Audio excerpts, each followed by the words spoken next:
Vamos ler um trecho da palavra de Deus, apenas um versículo, no Evangelho de João, capítulo 16,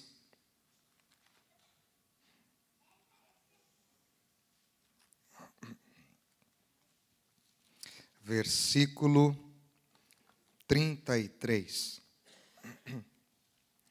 Evangelho de João,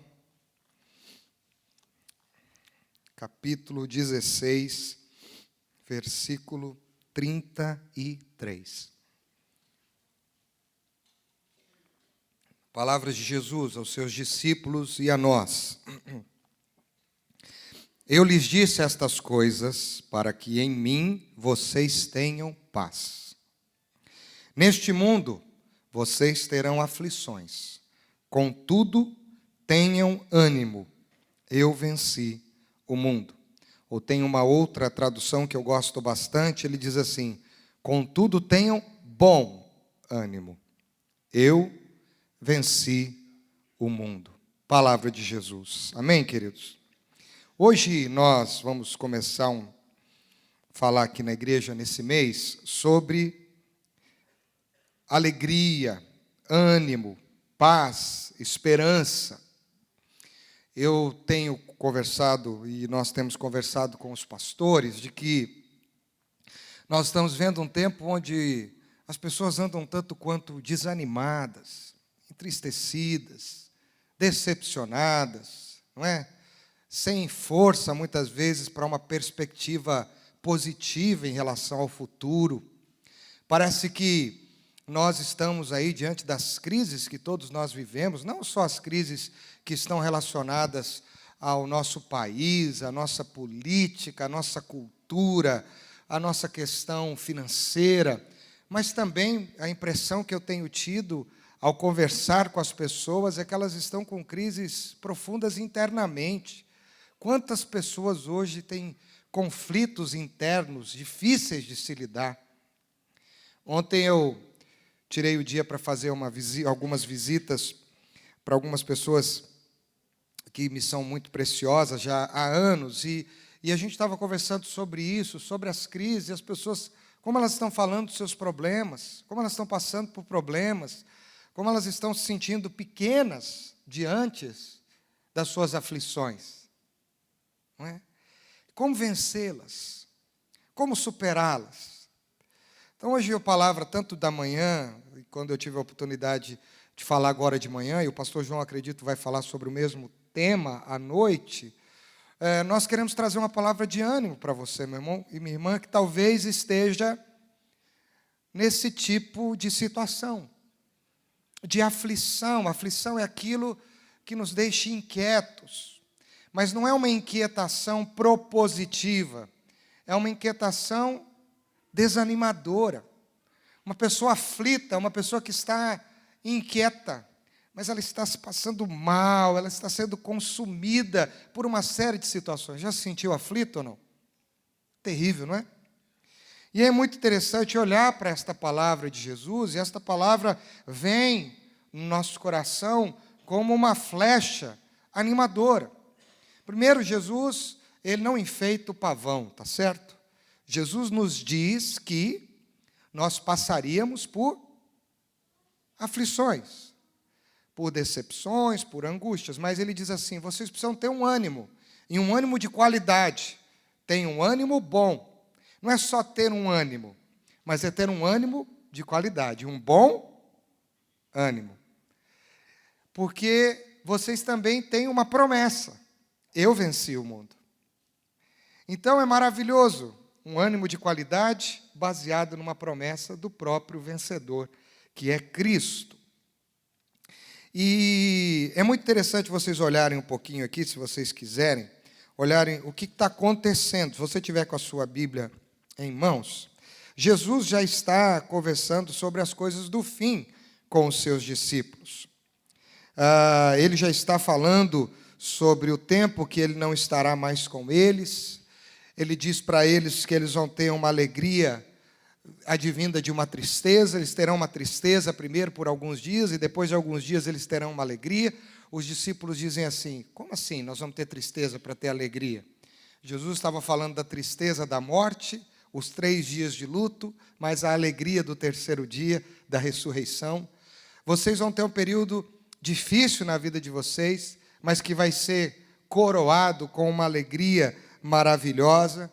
E aí os discípulos ainda continuam um tanto quanto inquietos, e aí antes disso Jesus já tinha dito para eles: vocês não vão ficar sozinhos, estou indo embora, mas eu vou enviar um amigo para vocês, um companheiro de jornada, não é?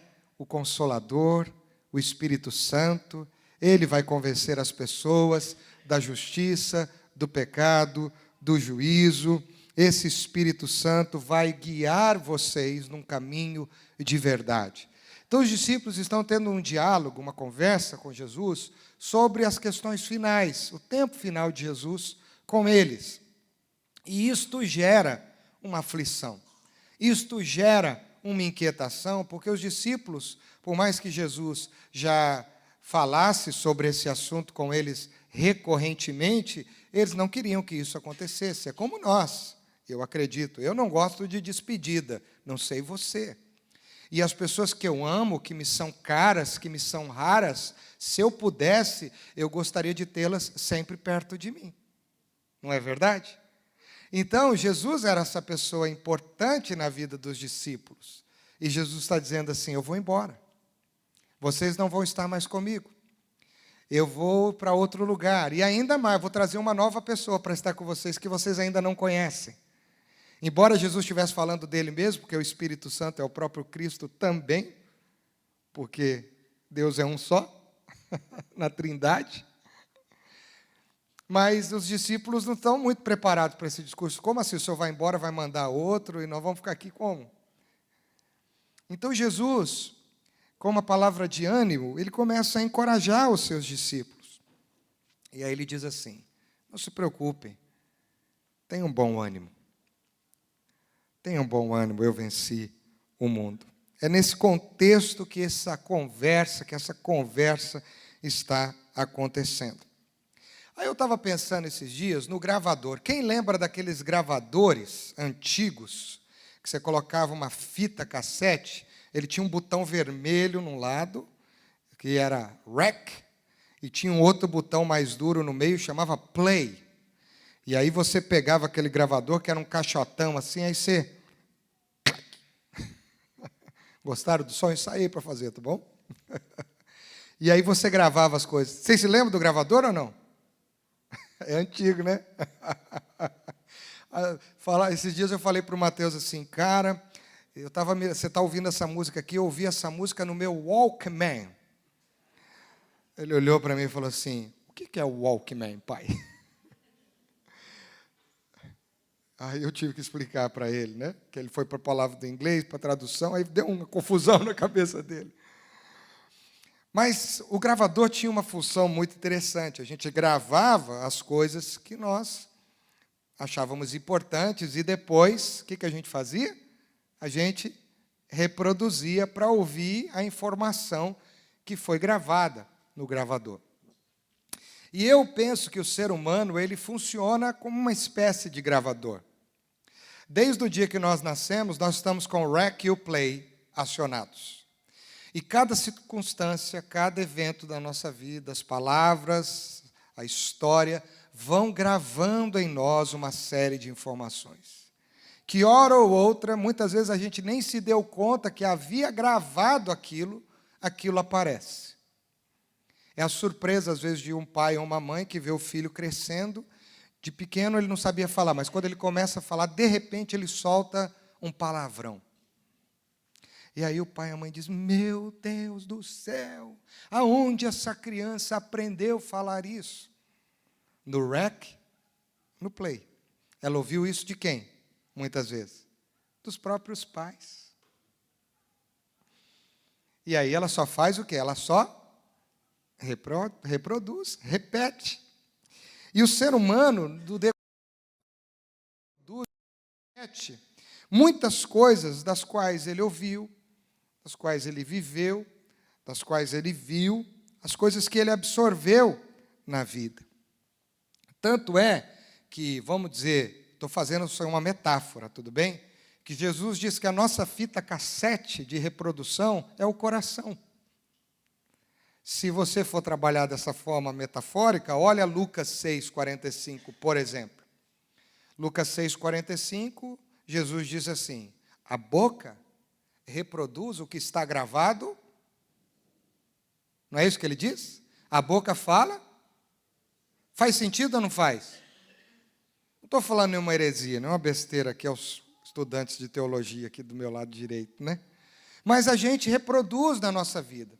Por isso que a Bíblia nos ensina que desde pequenos pais, Deuteronômio 6, depois vocês vão olhar lá, vocês que têm o rec e o play dos seus filhos acionados, inculcarás a palavra de Deus, delas falarás no caminho, falarás ao deitar, falarás sentado à mesa, você colocarás elas sobre os umbrais da tua porta. Por quê?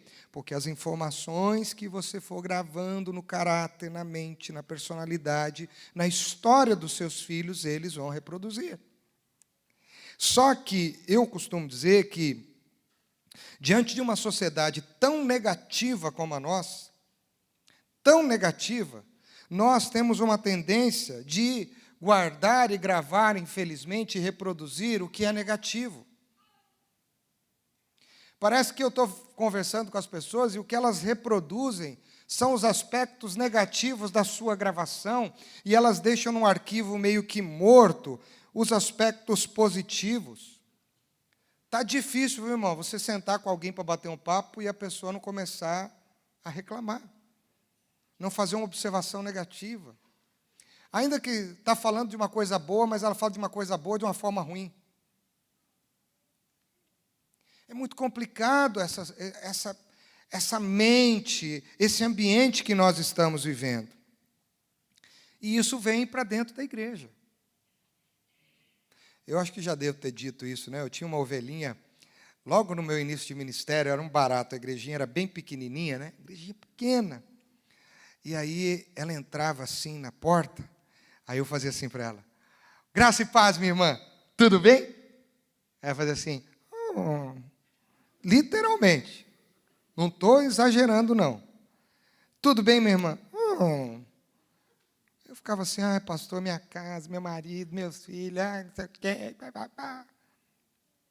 Aí eu falava, chegava em qualquer momento, tudo bem, minha irmã? Graça e paz, Deus te abençoe. Essa irmã está com problema no cristianismo dela. Cadê o posso todas as coisas naquele que me fortalece? Cadê aquele não vos entristeçais, porque a alegria do Senhor é a nossa força?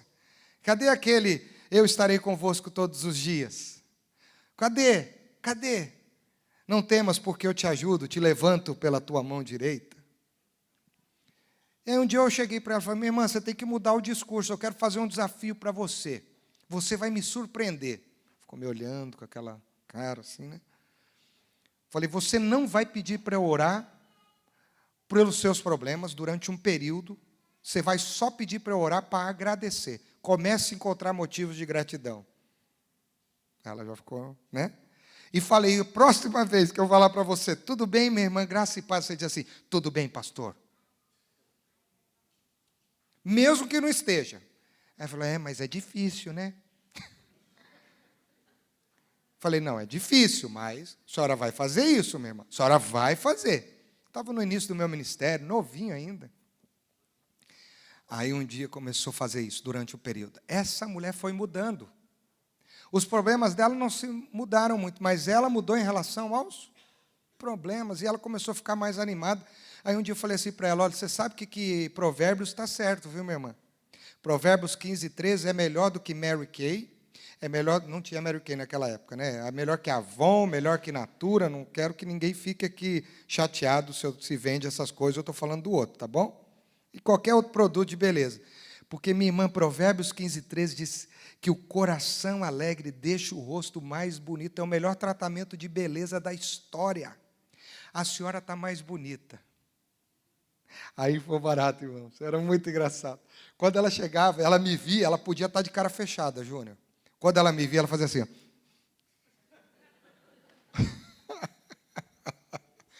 Por quê?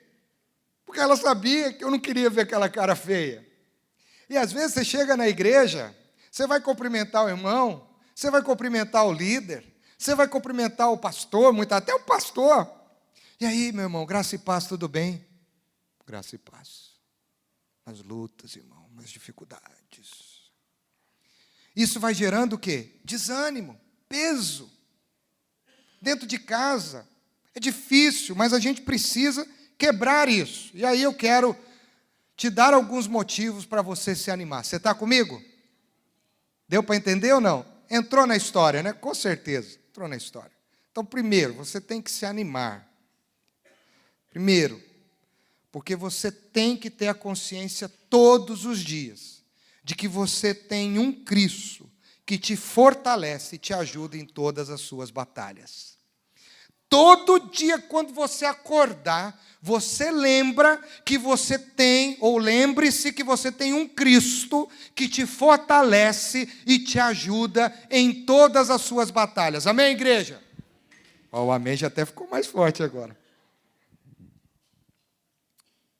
Eu tenho um Cristo que me ajuda, que me fortalece, que me ampara, que me levanta, que me sustenta e que me diz: tem de bom ânimo.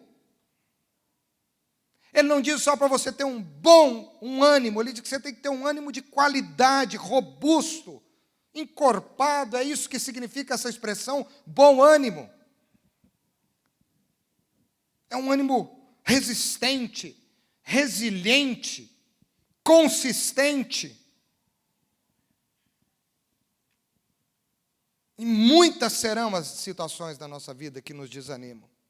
Todo dia você vai enfrentar ou uma palavra, ou um olhar, ou uma ação, ou uma situação que vai querer te desanimar. Todo dia.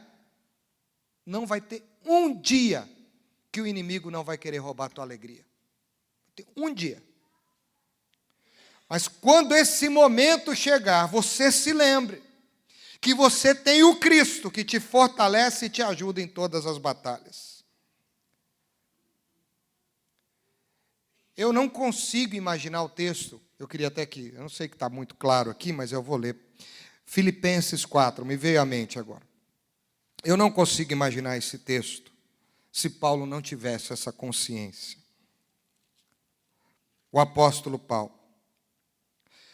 Paulo estava preso, Paulo estava só, Paulo estava doente, estava passando por um dos momentos de maior vergonha da sua vida, nas suas prisões.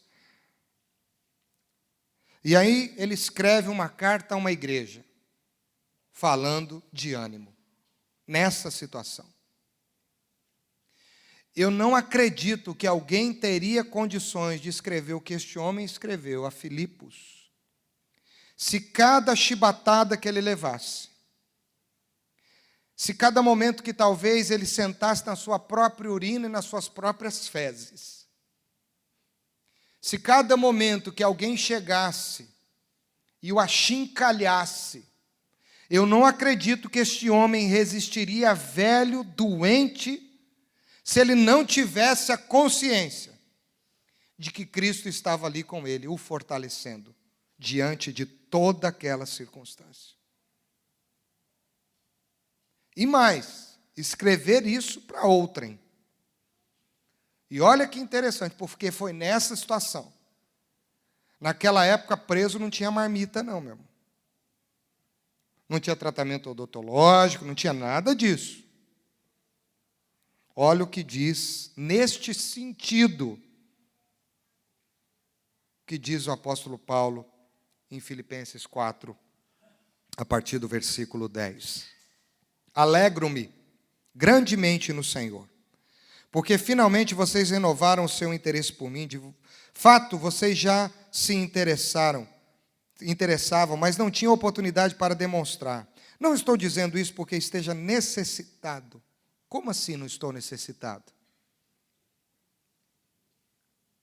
Pois aprendi a me adaptar a toda e qualquer circunstância. Sei o que é passar necessidade e sei o que é ter fartura. Aprendi o segredo de viver contente em toda e qualquer situação. Olha isso, a NVI diz isso, achei fantástica essa frase. Aprendi a viver contente em toda e qualquer situação. Preso, fétido, andrajoso,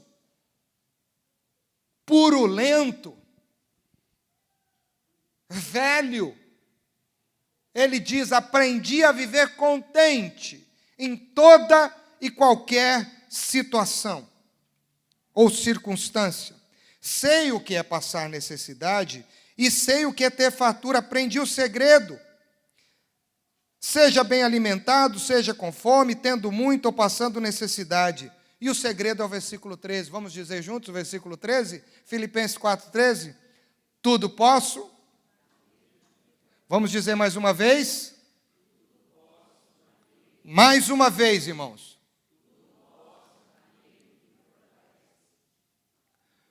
A nossa vida é construída de lutas. Não existe qualquer vida que não seja constituída, construída, escrita a partir das suas lutas. Eu acredito que cada um de nós aqui temos as nossas lutas. Alguns mais, outros menos. Algumas lutas mais difíceis, mais pesadas, mais amargas, mais duras, mas não tem um aqui que não tem uma luta. Mas é exatamente porque nós temos as lutas que nós temos as vitórias. Eu já contei para vocês, né?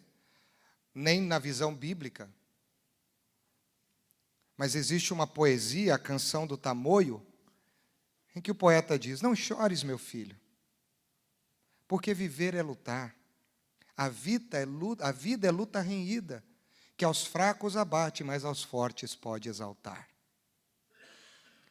Tive um amigo que compôs uma música, e ele tinha uma banda, isso na década de 90, e ele escreveu um pagode muito bem feito. Assim, não sou muito fã de pagode, mas aquele pagode era bom. E era um pagode cristão, chamava Jesus, tu és meu melhor amigo. E uma frase da canção dizia o seguinte: na hora da dificuldade, na hora da provação, na hora da enfermidade, Jesus, tu és minha solução. Jesus, tu és minha solução. Olha que maravilha a história de Davi. Davi não lutou contra gigantes uma vez só na sua vida. Golias foi o primeiro gigante de muitos gigantes que Davi teve que enfrentar, inclusive o caráter e o ego e o orgulho dele mesmo. Mas tem um texto que talvez a gente não se lembre, e eu quero ler com você. Você está comigo? Amém? 2 Samuel 22. Olha esse texto. Esse texto aqui, para quem gosta de louvor, vai se lembrar de algumas músicas antigas aqui, porque eu acho que tem mais de uma música inspirada nesse texto de 2 Samuel 22, a partir do versículo 22. Vieram vários gigantes filisteus contra Davi, e eles lutaram, e eles venceram pelas mãos do Senhor. E aí Davi, depois desta vitória contra os gigantes filisteus, ele faz um cântico. E olha o cântico de Davi. Versículo 22 de 2 Samuel 22. Pois guardei os caminhos do Senhor, não cometi a perversidade, nem a de afastar-me do meu Deus. Todos os seus mandamentos estão diante de mim. Não me afastei dos seus decretos. Tenho sido irrepreensível para com ele e guardei-me de pecar. O Senhor recompensou-me segundo a minha retidão, conforme a pureza das minhas mãos perante ele. Ao fiel te revelas fiel. Ao irrepreensível te revelas irrepreensível, ao puro te revelas puro, mas ao perverso te revelas astuto. Salva os humildes, mas os teus olhos estão sobre os orgulhosos para humilhar. Tu és a minha lâmpada, ó Senhor, o Senhor ilumina-me as trevas. Contigo posso avançar contra uma tropa, com o meu Deus posso saltar e transpor muralhas. Este é o Deus cujo caminho é perfeito, a palavra do Senhor é comprovadamente genuína, ele é escudo para todos os que nele se refugiam.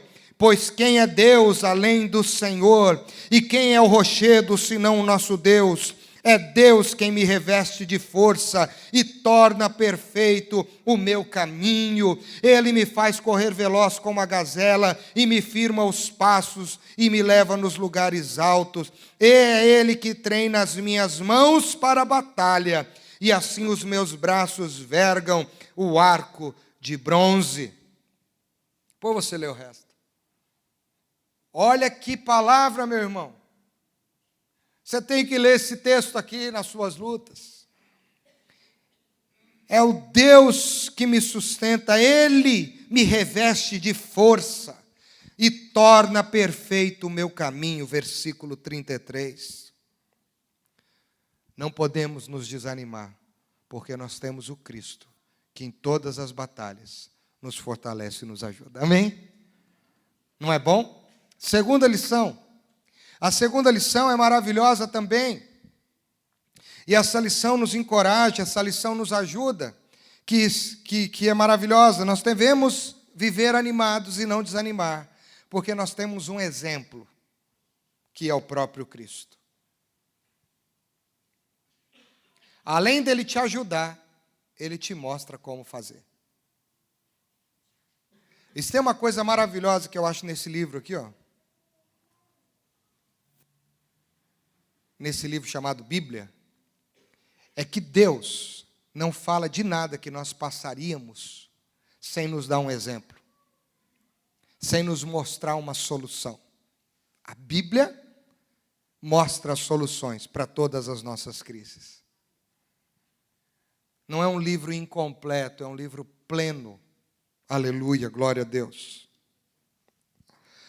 Lembre-se de Lucas 22, 42, e eu tentei trazer esse texto por causa da ceia. Meu irmão, lembra o que Jesus disse para os seus discípulos aqui no João 16, antes do versículo 33. Primeiro, vocês vão passar por uma tristeza, e depois vocês vão ter uma alegria. Lembra disso ou não? Hoje, nós estamos aqui nesta mesa celebrando a alegria. A vitória de Cristo sobre a morte, sobre o pecado, sobre o inferno. E nós celebramos a vitória dele em nós. E por causa disso também somos vitoriosos. Mas eu não tenho dúvida alguma que no trânsito da manjedoura até o Calvário, Cristo passou momentos que, como homem, ele sentiu o peso das lutas e das aflições. E a Bíblia nos revela um Jesus que não disfarça os seus sentimentos. Um Jesus que não disfarça as suas crises. Existem momentos que ele chora. Existem momentos que ele se entristece. Existem momentos em que ele se decepciona com os seus pares. Porque, embora Jesus sendo Deus, ele viveu todas as experiências de homem. Mas quando ele está lá no Getsêmani, Lucas 22, 42. E naquele momento em que ele está orando, e ele leva alguns para orarem com ele, que nem orar com ele eles não conseguem. Por 2 instantes, 2 momentos, Jesus vai até os seus discípulos e eles estavam fazendo, sabe o quê? Dormindo. Imagina você passando por um grande problema. Você chama 2 amigos para orar com você numa vigília. Vamos lá, minha gente, a minha crise é profunda, a situação é difícil. Vamos orar? Vamos, não, estamos juntos, cara. Estamos aí. E aí, dali alguns instantes, você olha para os amigos que foram orar por você, eles estão lá roncando, dormindo. Qual seria o seu sentimento? Que maravilha. Eu trouxe vocês aqui para um tempo de descanso. E naquele momento, a aflição era tão intensa, que ele suava. Mas ele suava sangue. Isso é uma probabilidade dificílima de acontecer.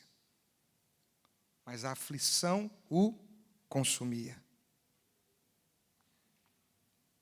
Só que num dos momentos mais críticos da sua vida, Lucas 22, 42. Olha o que ele vai dizer.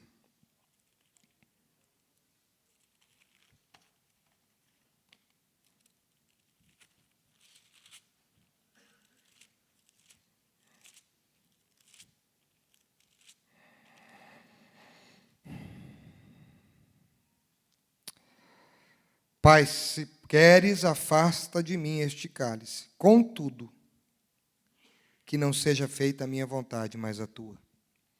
Jesus me ensina aqui que, no momento das maiores aflições, o grande desafio é nós permitirmos que Deus tome conta das nossas vontades. E quando isso acontece nas nossas aflições, olha o que o texto vai dizer em seguida. Apareceu-lhe então um anjo do Senhor, que o... Você sabe o que está escrito no versículo 43 ou não? Sabe o que o anjo do Senhor fazia? A versão, eu gosto da NVI, tem um que diz que o servia. Mas a NVI diz assim, o fortalecia. Vivemos situações difíceis, vivemos crises, vivemos aflições. Ficamos emocionalmente comprometidos, desesperados. Mas a palavra de Jesus é tenha bom ânimo. Lembra, não é só ter ânimo, mas é ter um ânimo de qualidade, um ânimo robusto. Parece que hoje a gente está muito frágil, irmãos. Qualquer crise, qualquer problema, a gente já quer entregar os pontos. A gente já quer desanimar. A gente já quer reclamar. Uma das coisas que eu aprendo com as aflições é que as aflições podem me aproximar da vontade de Deus, segundo o que Cristo viveu aqui. As minhas aflições me levam aos pés da cruz. As minhas aflições não podem ser obstáculos na minha espiritualidade, mas elas têm que se transformar em rampas, em catapultas, que vão me fazer ir para os lugares mais altos. É nos momentos das maiores aflições que a gente pode experimentar as alturas da graça na nossa vida.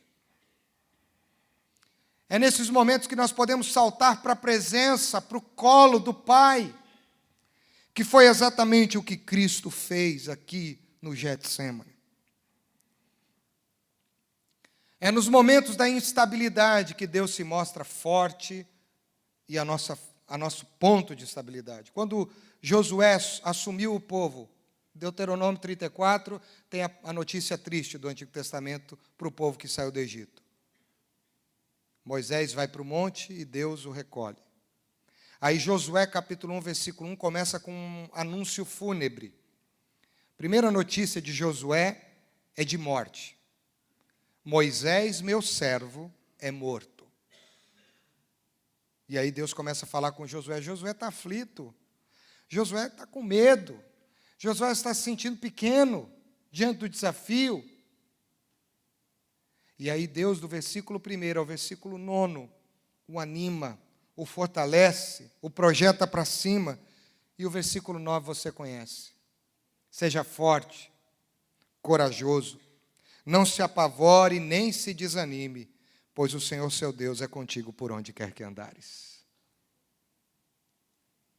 São palavras assim, meu irmão, minha irmã, que nós precisamos fazer com que elas façam parte do nosso dia a dia, principalmente nas circunstâncias desanimadoras. Amém? E para encerrar, por que você tem que se animar? Primeiro, porque nós temos o Cristo que nos ajuda e nos fortalece nas nossas batalhas. Segundo, porque temos o Cristo que nos dá o exemplo de vencê-las. E terceiro, porque nós temos a garantia que Cristo já venceu todas as aflições. A garantia. Nós temos o que nos inspira, nós temos o que nos exemplifica e nós temos o que nos dá a garantia. Cristo venceu o mundo. Os discípulos não entenderam, ele falou no presente. Mas se o presente para Deus, e aí a gente viaja, né? É o princípio da sua eternidade, o presente é o passado e o futuro também, tudo é para Deus a mesma coisa o tempo todo. E aí ele diz, tem de bom ânimo, eu já venci o mundo. Cristo é o vencedor, meus irmãos. Sabe por que eu sirvo a Cristo? Porque o meu Cristo é um vencedor. Todas as minhas lutas já foram vencidas por Ele na cruz do Calvário. E celebrar desta mesa hoje me reforça esta mensagem, que o meu Cristo é o vencedor. Quando o autor aos Romanos vai falar das lutas e das tribulações do capítulo 8, ele diz que nós vamos passar por lutas, mas ele diz assim, mas em todas estas lutas, fome, perigo, nudez, morte, vida, principados, demônios, potestades, em todas estas coisas, nós somos mais que vencedores por aquele que nos amou. Romanos 8:37. Então, sabe o que você tem que fazer hoje? Você tem que olhar e, quem sabe, elencar. Por causa dessa crise na minha casa, por causa dessa crise nas minhas finanças, por causa dessa minha crise no meu trabalho, por causa dessa minha crise emocional, por causa disso, é que eu posso me tornar mais que vencedor por meio de Cristo Jesus. Porque tudo que eu estou passando, o meu Cristo já venceu. O que o inimigo quer que você creia é que o seu Cristo não é tão forte assim, tão vencedor assim. E por isso tem muito crente vivendo como derrotado.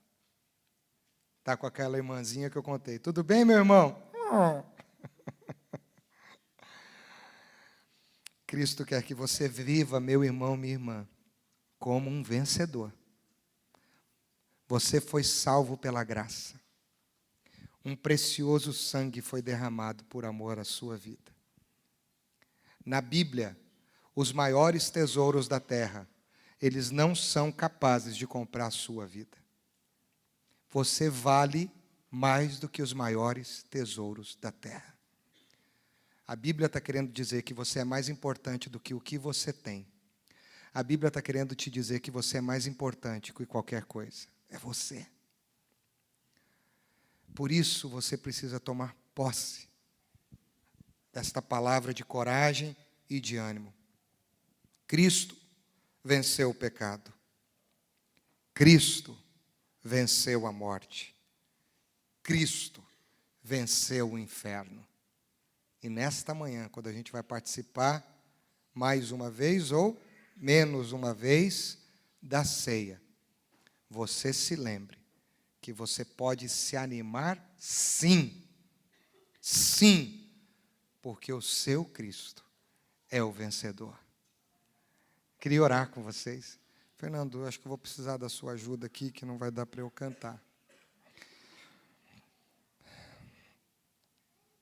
Anima-te. Como é que você está, meu irmão, minha irmã, nessa relação do ânimo e do desânimo?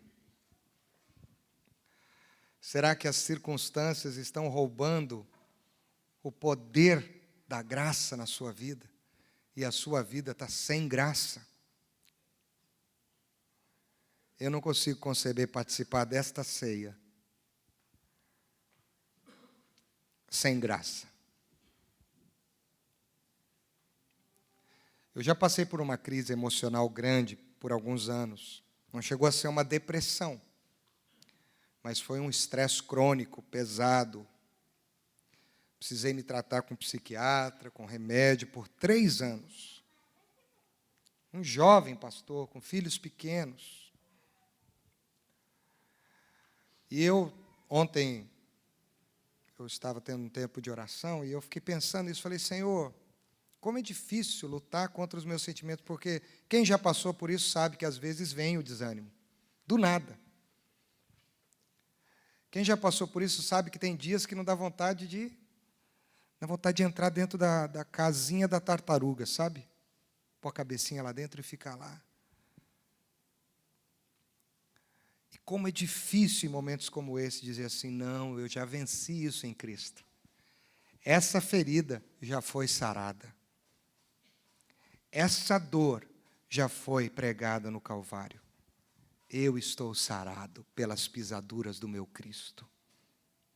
Ele me anima. Não é fácil. É difícil. Mas é o Cristo que me fortalece. E é o Cristo que diz, tenha um bom ânimo e não um desânimo. Então, se você está se sentindo desanimado, desanimada, se você tem tido essas lutas nesta questão, eu queria orar por você. Eu queria muito. Você que ouviu essa mensagem, que entendeu, que você ficasse em pé no seu lugar para a gente poder orar. Por você que quer isso, em nome de Jesus. Aleluia, glória a Deus.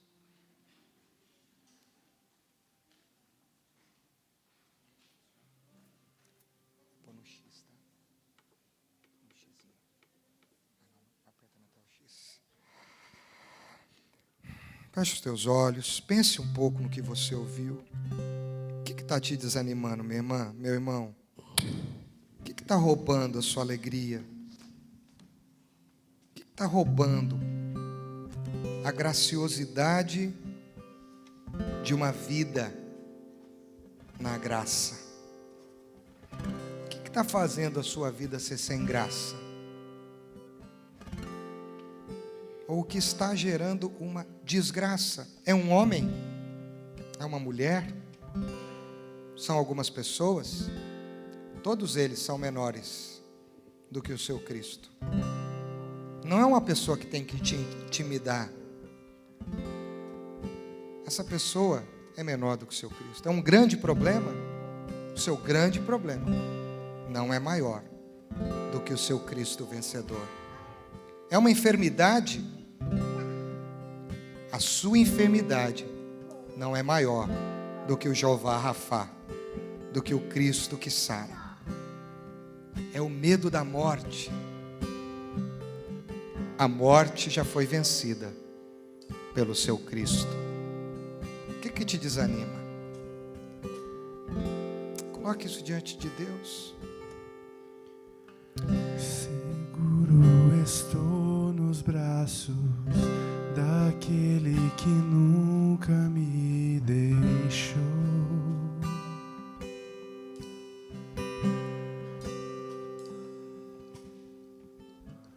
Seu amor perfeito sempre esteve repousando em mim.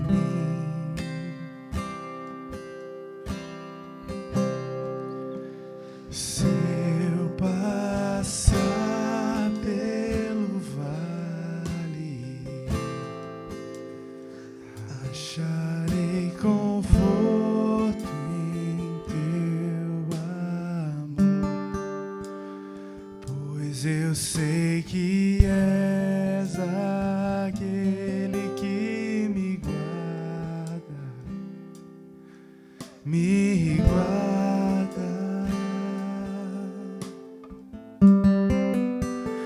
Em teus braços é o meu descanso.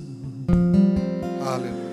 Em teus braços é o meu descanso.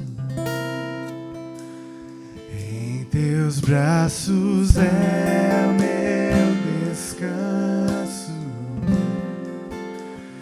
Em teus braços é o meu descanso. É verdade, Senhor. Não há lugar melhor para estarmos, a não ser dos braços do Cristo vencedor. Estes braços que têm mãos fortes. Mãos que agora, em nome de Jesus, estão tomando a mão dessa irmã que está sentindo-se cansado, abatido, angustiado e aflito. E esta mão está dizendo: não temas, eu venci o mundo. Não temas, eu te ajudo. Não temas, eu estou contigo. Ó Deus, toma mesmo, Senhor, esta vida. Senhor Jesus, ampara este irmão e esta irmã desanimado, Senhor, aflito, angustiado. E agora, no nome de Jesus, que toda mentira do inferno, que toda seta do demônio, que toda obra do homem caia por terra na vida deste irmão e desta irmã, e que ele e ela se sinta agora fortalecido pelos teus braços, pela tua mão de poder, Senhor, esta mão que cura, que sara, que fortalece. Que este irmão e que esta irmã, Senhor, que chegou aqui hoje com espírito de derrota, querendo levantar a bandeira branca de rendição, que agora saia daqui quebrando essa bandeira e levando o estandarte da vitória. O estandarte da vitória, que é Cristo, Senhor. Porque em Cristo, meu irmão, minha irmã, você é mais que vencedor. Por isso, Senhor, que agora, quando participarmos da ceia, seja a celebração dos agraciados pelo ânimo da redenção. Abençoa a tua igreja, e que cada um de nós descansemos nos teus braços, em nome de Jesus. Amém. Acho que a gente pode dar um glória a Deus, aplaudir ao Senhor. Glória a Deus, aleluia. Louvado seja Deus. Você pode se sentar. Queria chamar os irmãos do conselho que estão aqui. Também vou chamar o pastor José Henrique. Vem cá, tá com a gente.